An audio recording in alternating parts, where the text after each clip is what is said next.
Nyoto. Plus lagi untuk kita. Terima kasih. Termasuk Anda pecinta perkasa dimanapun Anda yang malam hari ini mengikuti program ini, tidak hanya melalui siaran analog kita di 96,8, tetapi juga lewat streaming dimanapun Anda berada. Terima kasih yang masih setia konser dengan berbagai layanan publik di Tulungagung. Kita masih berupaya menghubungi Pak Mastur, Kepala Dinas Kesehatan Tulungagung, mudah-mudahan segera tersambung bersama kita. Bapak Ipung H. Assalamualaikum. Waalaikumsalam warahmatullahi wabarakatuh. Ini Bapak Ipung H ini siapa nih Pak Ipung? Hai, semestinya Haji, tapi semuanya di belakang. Mudah-mudahan Pak. Amin, amin. Al-Haji itu haji belakang. Aha, akan haji. Haji.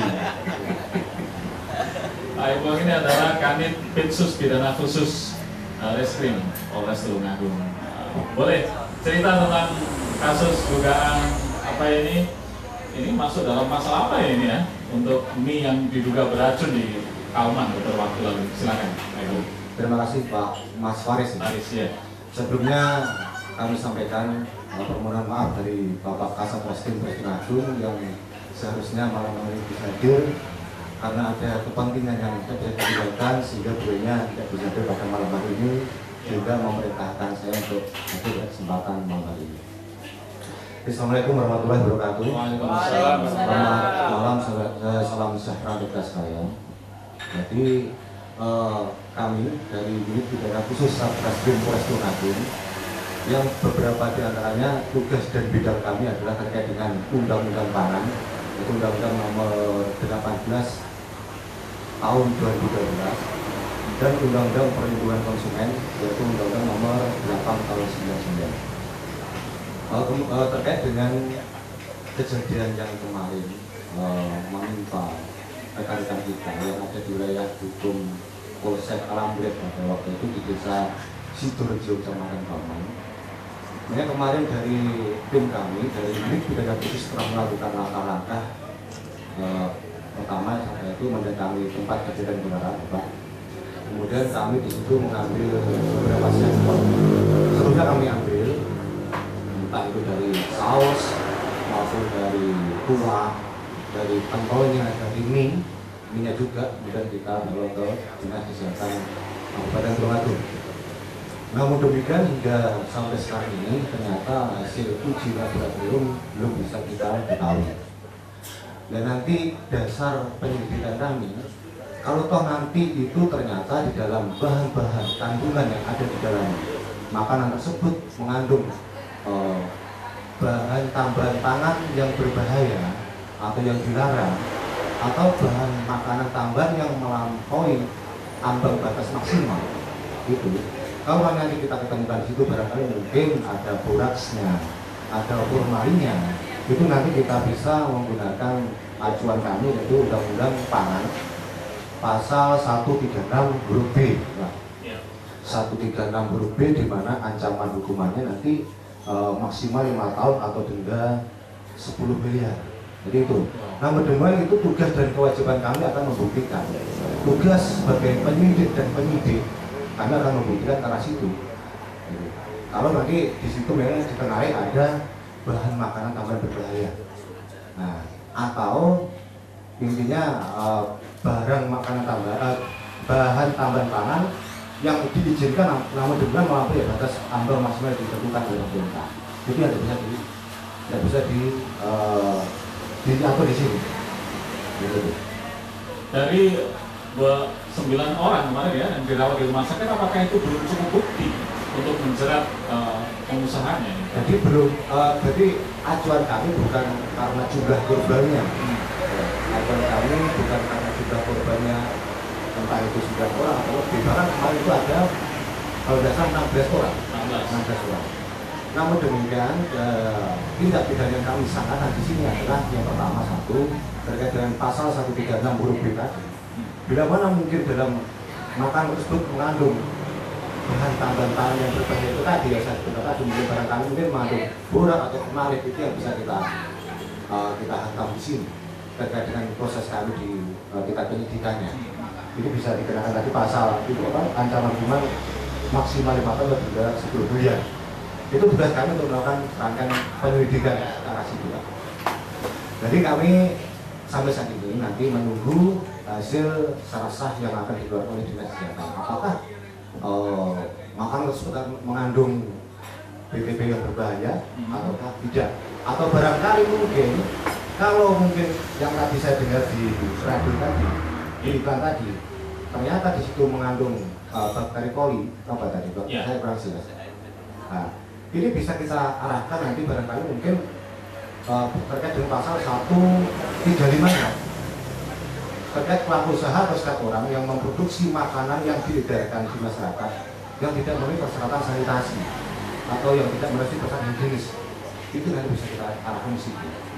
Dan mungkin barangkali kalau mungkin itu ada bakteri coli, berarti itu kan mungkin sudah daripada busuk atau bagaimana, gitu Pak. Nanti kita akan buktikan di situ. Sampai kapan informasi akan didapat oleh teman-teman reskrim ini?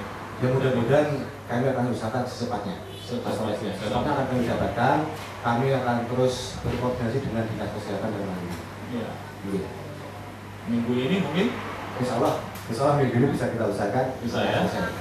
Jadi ada 2 sangkaan, mungkin barangkali mungkin yang terkait dengan pasal Undang-Undang Pangan, pasal 135. Ya.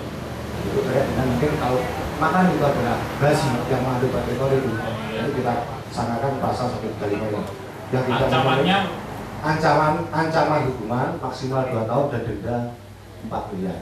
Itu setiap orang.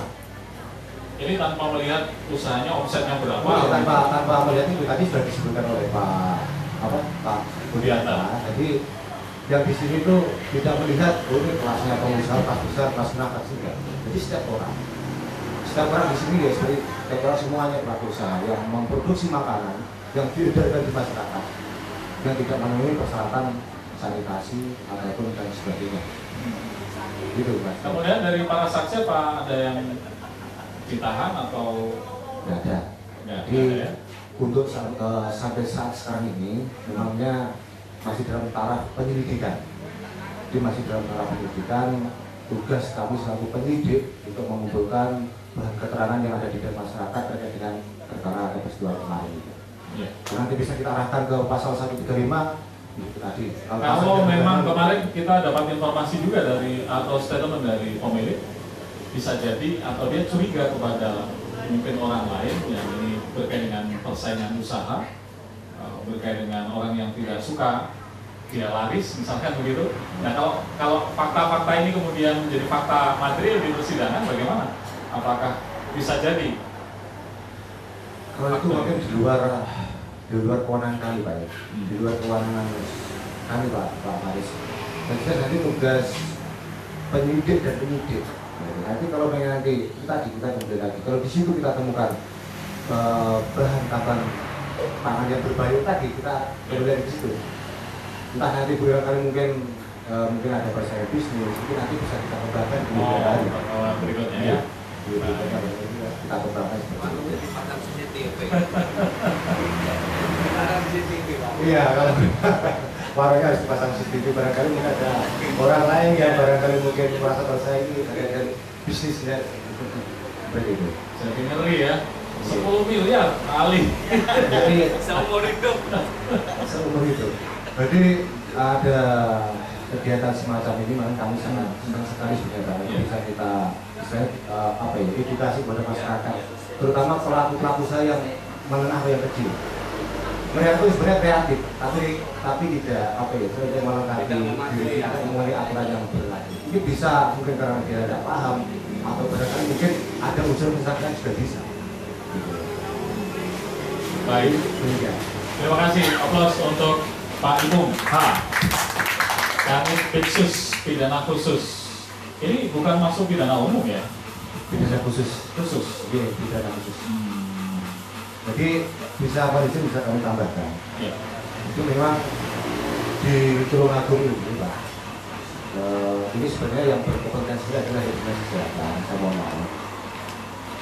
Jadi ada pelaku usaha yang memproduksi makanan atau pangan itu yang seharusnya izin edarnya itu berskala dari POM yang dikeluarkan dari BPOM provinsi. Namun demikian di sini masih dari bentuknya masih dari bentuk PIRT. Gitu. Jadi yang Harusnya naik kelas. seharusnya naik kelas.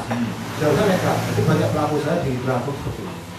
Faktanya seperti itu. Banyak yang seharusnya itu harus menggunakan izin edar berbentuk POM dari Balai POM. Namun demikian di luar itu faktanya masih berbentuk PIRT. Gitu. Ini kemana yang seharusnya itu BPOM PIRT sudah melakukan izin edar. Siapa yang harusnya bertanggung jawab untuk Pelaku usahanya. menegakkan? Pelaku usahanya bisa, nanti barangkali mungkin yang mau izin nanti bisa kita kembangkan, barangkali ini ada pihak lain yang bertanggung jawab. Gitu. Dan jelas izin edar benar-benar seperti itu terjadi, itu tidak sah. Gitu. Baik, terima kasih, ini menjadi Ini sesuatu bagi masyarakat ya. Masyarakat. Gitu. Harusnya BPOM, Dan sosial Balai BPOM, Pengawasan Obat dan ya. Makanan, begitu ya, Jawa Timur. Tetap di Warung Kopi Plus Plus, kita akan kembali ke studio. Barangkali ada masyarakat yang sudah bergabung bersama kita. Nanti juga bisa menjawab ini barangkali apakah Disperindak penanaman modal Pak Stiono. Kalau tadi tentang persaingan usaha ini wilayahnya siapa kalau memang terjadi, otomatis Tulungagung memang identik dengan kuliner dan lain sebagainya.